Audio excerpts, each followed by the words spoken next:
Alright everyone, so here's the next installment of the Commercial Awareness series. This is actually a story that I listened to a couple of days ago, perhaps last week, and it was in relation to nuclear. And that's super interesting for me because it's basically all the work that I do in terms of like energy and also the energy transition and everything that the UK, the EU, the world in general is doing is super interesting for me. But you may have heard, and if you haven't, definitely go and watch the FT News Briefing podcast, that a couple of the nuclear power plants in France are coming into a bit of a funding hole.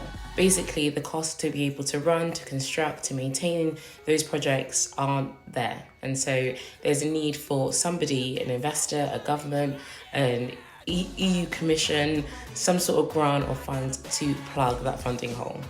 So they've actually reached out to the UK and the UK government to plug that funding hole.